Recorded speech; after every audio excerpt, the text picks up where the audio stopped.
Welcome back. In this video we're going to cover chamfer.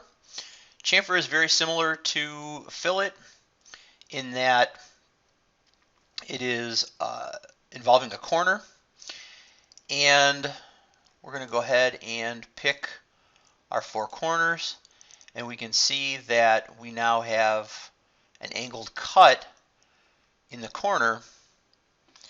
A lot of times small chamfers will be used to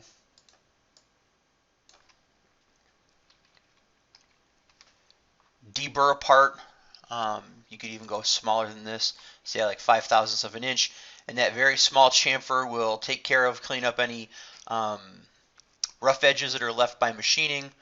So it all depends on the application. So we can go and change our distance. And then we can also add a chamfer similarly with how we did it in the fillet tutorial to an inside corner as opposed to an outside corner.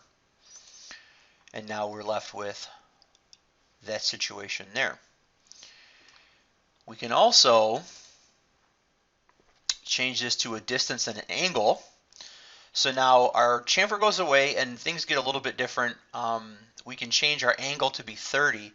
So if we pick our face and then our distance, let's make this 0.25.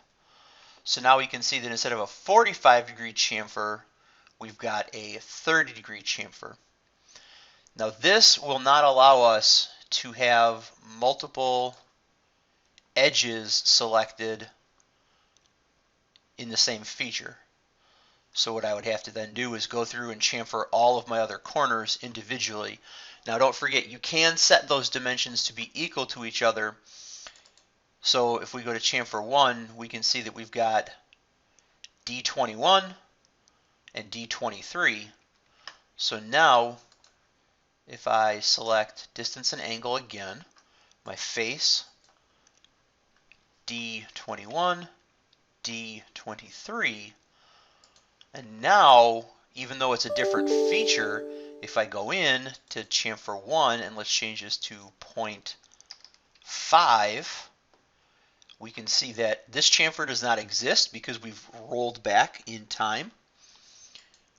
But now this chamfer here, chamfer 3, automatically updates. So there are ways that we can use our parametric abilities to our advantage.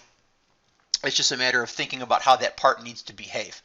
So that's going to wrap it up for chamfers. Thanks. We'll see you in the next.